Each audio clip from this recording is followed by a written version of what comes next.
Maybe your board has one of those treasurers who can run the whole community's finances all in their head, right? Every cost, every reserve, every what if, even years down the road, all at once.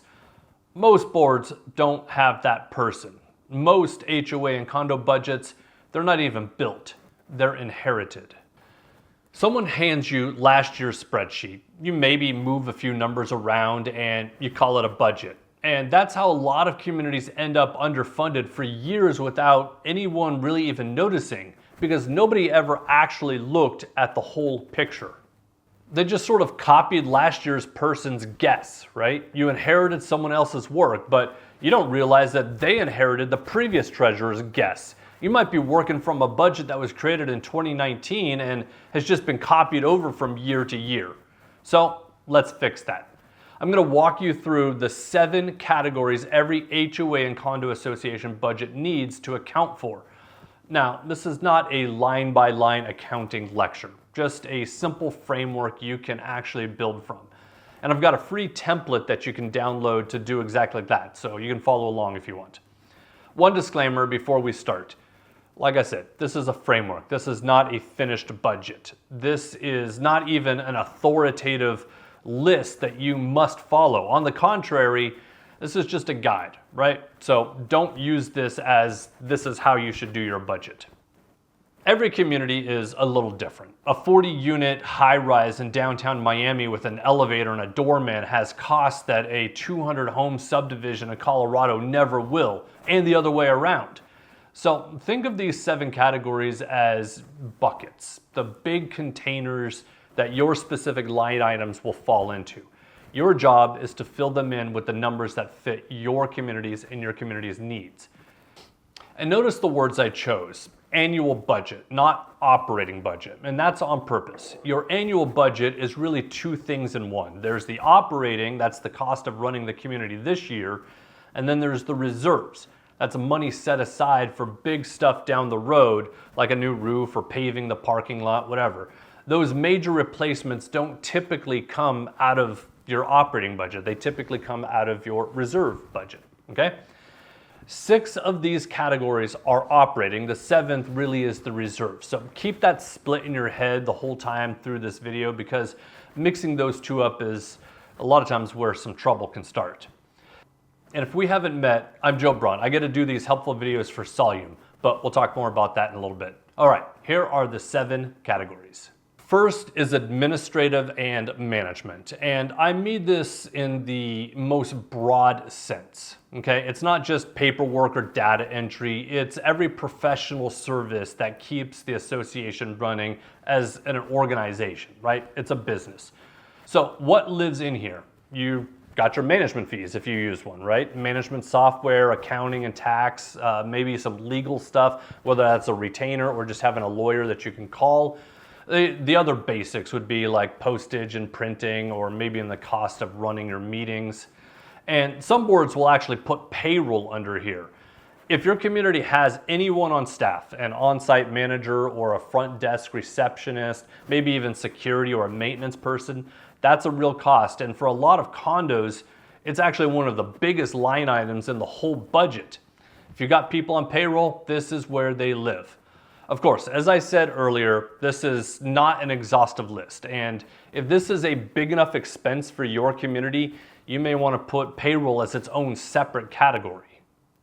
The second category is landscaping and grounds. This is the one that every single homeowner notices probably first. Not many people are going to go inspect every line item on your budget and look at the most granular details, but somehow everybody notices when the grass turns brown or the entrance looks a little tired. So this bucket is essentially your community's face. So what falls in here? Lawn care, landscaping, irrigation, tree trimming, seasonal planting, and don't even forget that snow removal might fall into that category, which up north or out west can be one of the biggest and least predictable lines on this entire list. Now, one thing to consider, this is arguably the least universal category on the list. A sprawling suburban HOA might spend $150,000 here. A downtown high-rise condo with no lawn might spend almost nothing, and pour that money into building systems instead. That's fine. This is your bucket to size for your community. My one piece of advice though, get real quotes every year. This is where communities unknowingly overpay because the same contractor rolls over year after year and the price creeps up and nobody's really checking. I've personally seen boards hire landscaping companies simply because the owner lives in the neighborhood. I get it for convenience, but when was the last time somebody actually checked if they're overbilling? Put it out to bid. Even if you end up keeping who you have, know that you've done your due diligence and you've got a fair number that you're dealing with. All right, the third category is building and common area maintenance, the upkeep on everything the community shares. This bucket covers janitorial, pest control, elevator servicing, pool maintenance, maybe even a leaky window, HVAC and building systems, fire and safety systems, security and access control, gates, cameras, entry systems, gate upkeep, and general repairs to, man, that's a mouthful, to other common areas. For that high-rise condo, this is often one of the biggest buckets of all. So there's a lot of stuff that can fit into this category. One clarification, because this is where people slip up. This category is for maintenance and repair, fixing the pool pump, servicing the elevator, patching some drywall. It is not for replacing the whole pool deck or modernizing the elevator. That's a reserve expense.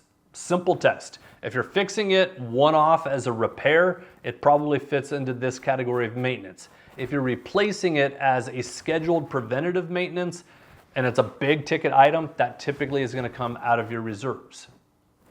The fourth category is utilities. It's a simple category, but easy to under budget because these costs keep climbing. Year after year, they get more expensive.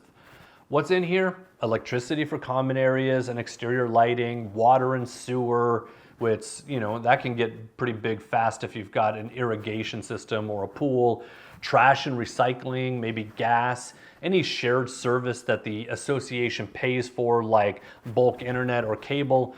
Even if you end up passing these utility costs on to the owners, which is typical in a condo association, the association still has its own utilities separate from the owners. Look at what these utilities actually cost over the last couple of years, not just last year alone. Utilities rarely go down. Budget for the trend, not just a small inflation adjustment. So kind of look at that multi-year dollar amount and see if you can figure out the average trend and what direction it's going. And that maybe is a good helpful place to start. The fifth category is insurance. And I'm going to slow down here because this is one that has been blindsiding communities lately. In certain states, but certainly across the country, it's true. Three main pieces live in here, and a fourth that's easy to miss. Property insurance on the buildings and common elements. That's an obvious one. General liability in case someone gets hurt on the property. And some communities will have directors and officers coverage, that's D&O, which protects the board members personally when somebody decides to sue the board, okay? And some communities will even add fidelity or crime coverage. That's protection against theft by someone who handles the association's money. It's easy to overlook, but a lot of lenders in some states now require it, so don't skip out on that one. Do not guess at this number. Don't guess at it. And don't assume that it's going to be the same as last year or even close to last year's. Insurance costs for communities have jumped hard the last few years, particularly in states like Florida and California and Hawaii. Some associations have seen premiums double or even triple upon renewal, or even watch their carrier walk away entirely. Imagine that. You go to renew your policy and the insurance carrier is saying, no, we're not even covering your state anymore. Get a real current number before you build the budget around it. An out-of-date insurance figure can blow a hole in your entire budget. The sixth category is contingency, and this one's a little different from the other six, so stay with me for a second because understanding how it works, it's going to save you a lot of headache later. I get it. Some people think that this is either lazy budgeting or poor use of funds. Contingency isn't really a type of expense. It's room that you deliberately build into the operating budget for costs you didn't predict. Maybe it's just a 5% cushion to each category, but you keep your books clean. When you actually spend money on an item, you still record the expense where it truly belongs, typically in one of those other categories. Let me show you what I mean. So say that a pipe bursts, right? That's a plumbing repair, so it gets recorded under maintenance, okay, where it belongs. But let's say that you have already tapped out for that year. Let's just say that you have already blown through that portion of the budget. You've spent all that money. That's the moment the contingency does its job. It's the cushion that lets you absorb the hit without blowing up the budget or calling an emergency meeting. That expense, it's still going to get logged as plumbing or under the maintenance category. Contingency was just the room that made it survivable. So again, you don't have some special assessment. Do it this way and never end up with a mystery miscellaneous expense or bucket item where surprise spending quietly disappears. It's not just some category that you stuff a bunch of stuff into, okay? Also, people are gonna ask, what do you do with the money that's left over if you don't spend it, if your contingency money now has, a bunch of money left in it? Now, I'm not gonna recommend that you do what we used to do when I worked in television, right? Shows like that. Don't do that. Don't take that advice, because what we used to do is we would throw massive Christmas parties because you had to spend the money at the end of the year or the studio would take it back. So it's a fair question though. What do you do if you don't spend all the money in your contingency? That's good. It kind of means that you have a surplus at the end of the year, and the best move in most cases is to roll that surplus into reserves, turning the kind of we got lucky scenario into we're going to be better prepared for tomorrow or the big stuff down the road. So just roll that money over, put it into reserves. Don't just go out and blow it on a Christmas party, okay? One thing to consider though, some states and even governing documents have specific rules about operating surpluses, and a few require you to credit it back to the owners or carry it forward unless the members vote otherwise. So as much as you'd like to throw a party or do the right instinct and just roll the money over into reserves, check your documents first in the state laws. And the seventh category is the big one. That's the reserve fund contributions. This is the money that you set aside every year for the major stuff that wears out slowly. And it's somewhat predictable, okay? The roof, the siding, the roads, the pool, the elevators, all of those things have a lifespan, and all of it eventually has to be replaced. And reserves are how you pay for that without hitting every owner with a surprise bill. Nobody wants a special assessment. This is how you prevent one. This is the category boards underfund more than any other, and I understand why. It's easy to see. Skipping it is invisible. Nobody walks the property immediately notices that the reserve fund is 40% underfunded. The warning signs are slow, but when something fails, it's quite expensive. So when money is tight, it's the one item or the first line item that boards unfortunately cut. And it's the one cut that comes back years later with a special assessment, and boards will claim that it came out of nowhere. It didn't come out of nowhere. You just didn't fund the reserves to the level that you needed to. Now, how much you're required to put in here depends a lot on where you live. Some states don't require a reserve study or really any particular funding level at all, okay? Proper funding in that case is just best practice. It's not law or dictated to you. Other states, however, require both a study and minimum funding. So depending on where you live, you have to fund at certain levels to be compliant, either to your bylaws or to the state laws. And for condo associations specifically, listen, because this is a new regulatory thing that you need to be aware of. To keep units eligible for conventional mortgages that Freddie Mac and Fannie Mae will take on, associations are now generally expected to fund reserves at least 15% of their budget, which effectively makes it an obligation if owners want to be able to buy and sell normally. I break that whole rule down in another video because it's a big topic. I'll leave a link to that video in the description. So here's a universal best practice no matter where you live. Your reserve fund contribution is not just whatever happens to be left over after everything else. Treat it as a real line in the budget based on what your reserve study says that the community needs. Knowing whether you're actually on track is exactly why we built Solume, to make it simple.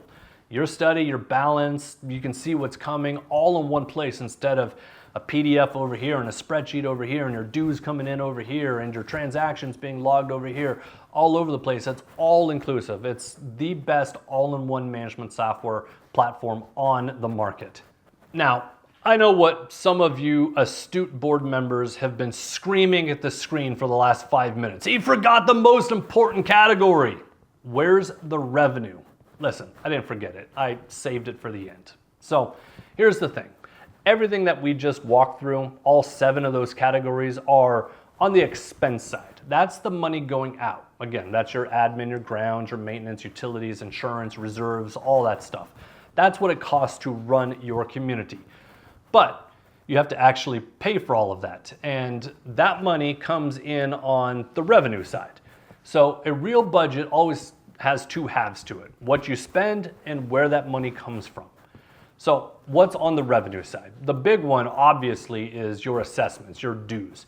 That's really the engine for all of this. For most communities, it's the overwhelming majority of the money coming in, but it's not the only line. You also got things like late fees, interest income, maybe even amenity or pool rentals, clubhouse rentals, application or transfer fees when units change hands. Now, one warning, and viewers of this channel are going to know that I've talked about this before. Violation revenue, don't do it, right? Be very careful budgeting for that. The second your community needs a violation income to balance the budget, you've stopped enforcing the rules and started collecting a tax. You become the IRS. I've got a whole video on why that's important not to do that, so I'm not going to repeat it here, but really, I understand violation income, it does add to the budget, but it shouldn't be a target that you're hitting, because at that point you are looking for offenses to be able to make up that line, that dollar amount that's in there. Don't do that. Pull violation income out. Again, it's going to come in, and when it does come in, that maybe contributes to your contingency or to your reserves, but it shouldn't be like a target that you're trying to hit. So how do the 2 halves fit together? Here's a safe way to think about it. Your dues should be set up to cover your expenses and your reserve funding on its own, because dues are the one number you can actually count on, or should be able to count on. The other stuff, things like clubhouse rentals, transfer fees, amenity income, again, that's real. Same thing with violation income, but it's unpredictable. Some years it's up, some years it's down. So you don't build your budget depending on it. You treat it as a cushion on top. When it comes in, great, it pads your reserves. When it doesn't, you're still fine because your dues were never counting on that money in the first place. Budget conservatively on the income that you can't control, and you never get caught off guard. So how do you turn the 7 categories into a real budget? Just start with the things that you know and what they actually cost. Pull your last couple of years of real numbers. Don't just take a guess at something. Get current quotes for the 3 things that move the most, the grounds, your insurance, the utilities, and fund your reserve contribution at what your study recommends, not at whatever's left over. Build in your contingency cushion, put that in there and total it all up. That total divided by your units or the number of homes in your community is what your dues need to be to actually cover the expenses of the community. If the honest number comes out way higher than what you're currently charging in today's dues, it's actually not bad news. I mean, it could be if you do nothing about it, but it's actually good news. That's the warning sign that would have become a special assessment if you'd never run the math. So now you run the math and you prevent a special assessment from happening.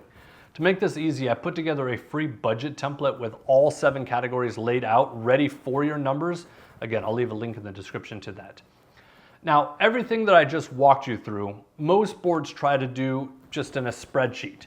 And then they bring in the PDF from the reserve study document, and they've got some other system for tracking their dues, and like a folder for vendor emails and None of that stuff talks to each other, which is a problem because they all rely on each other. Information is not in isolation. They have to rely on information. So we put this all together in one software. So I want to show you what it looks like when it all lives in one place, because this is exactly why we built Solume, to replace the spreadsheets, to replace the guesswork, and honestly, to replace the basic bookkeeping setup that most communities are duct taping together. So let me walk you through what that looks like when we look over here at the screen. First, the foundation. Remember those 7 categories? Here they are set up as your actual chart of accounts. Right here is your chart of accounts and your numbers and your descriptions. So this is not the only place you see this information, but it's set up here on the back end so you actually have your chart of accounts. And you can see the number of budgeted line items and the number of transactions. Again, this is not the only place you can see this, but this is where you set up your chart of accounts. So then you're gonna have your budget. So we'll come over here and think of this as a replacement for QuickBooks. Again, you can see your GL categories here, your categories for your different buckets that you're putting these things into, and your individual line items in that budget. You can see what the dollar amount is, whether or not it's a revenue or an expense, what classification, meaning is it operating budget or your reserve budget. If we drop this down, you'll be able to see further.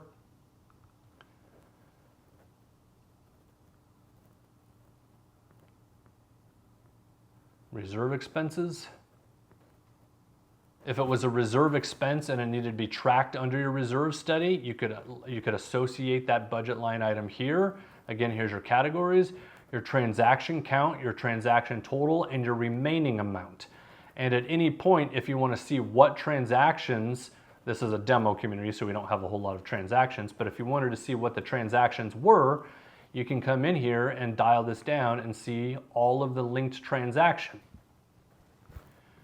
You can also attach documents here. So a document could be a receipt or an invoice or even an image of the work performed. And then over here you have your transactions, and you can list all your transactions. You can link them back to the categories, that's your GL codes. You can link it to your individual counterparties. So who was it, what vendor was it, or what person was it? And of course, you can run reports up here if you want to see a financial report, an itemized statement for this particular account, the date period you want that to be. We'll just go back to January 1st through, we'll just pick this date here, the 19th. We can generate the preview. And at that point, you can either print this, save it to a Google file, or you can even drop it into your documents over here and make it available to homeowners. So remember when I said to get a real quote on landscaping every year? Here's where that lives. We're gonna come over to procurement and we're gonna type in, we'll ignore this for now, but we'll type in the type of procurement we want, right? We're gonna do a quote, we'll give it a unique identifier, a title, what budget line item does it come out of? So we can put it under landscaping. It's gonna tell you how much is budgeted. Of course, the vendor doesn't see that information, you just see that. If it was a reserve study item, what item would it be? It's gonna pull up all your reserve study items over here. And then your internal notes, external notes, you can attach a file. Again, a file can be an image of what needs to be done, a warranty, a user manual, whatever.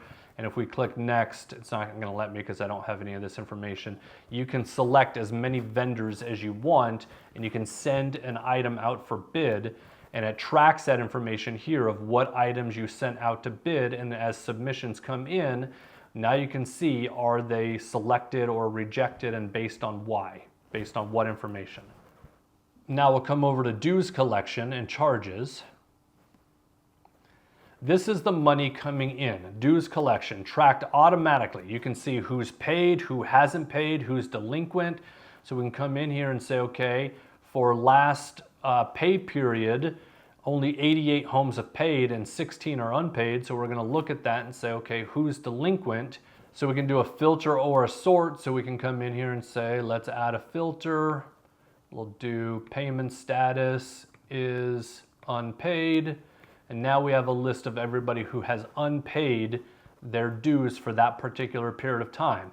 Also, you can come up over under communications and you could just send a communications to them. You could say, I'm going to send a dues delinquency notice, and it's only being sent to those with delinquencies. So you can go ahead and type in your message, you can attach your file, generate preview, and then send that. Close out of this, and reserve study. This is the big one here, and I've got plenty of videos that talk about this because it really is quite large, but this arguably is the one that matters the most, and it's the one that every dated PDF in America gets wrong because it's not dynamic. You can see here that this is a 2023 reserve study that was conducted, but it's telling you that based on all the data, your current reserve fund contribution is insufficient to meet your projected expenses, and it's going to result in a $30,000 shortfall in 2025. Again, this being a 2023 study. And of course, you can come over here and say, okay, what's coming on in these years upcoming that we have? So we're projected to be $33,000 behind budget, where realistically we need to be at $177,000 more than what we currently have. So I've got plenty of videos that go into how this works, but your entire reserve fund management system is all in one place. And again, it talks to your dues collection, it talks to your budget, it talks to your vendor procurement, all of that stuff. And if you want to get a sense of where you are you underfunded, this is the number you would look at right here, or the percentage you would look at. This is exactly where category 7 stops being a guess. You know where you stand in real time. It's the one feature, this one feature alone is worth the price of the entire system because it's going to save your homeowners from major special assessments. So you can see all the different items over here. We're not going to cover those because they're unrelated to the financials and the budget stuff, but you can take a look at this stuff. Be happy to show you a demo. All right, so 7 categories: administrative and management, landscaping and grounds, building and common area maintenance, utilities, insurance, contingency, and reserves. Get those 7 right, funded with real numbers instead of last year's copy and paste, and you've got something most communities never actually have: a budget that reflects reality. Grab the free template in the description to build yours, and if you want to see how Solume turns your reserve study into a living plan so category 7 stops being guesswork, head on over to solume.com. I'd be happy to do a demo with you. If this video was helpful to you, please like and subscribe. Share it with a board member or a homeowner who might be interested in this. We tend to put out weekly videos that's just practical, helpful stuff for managing HOA and condo associations. All right, I'll see you in the next video.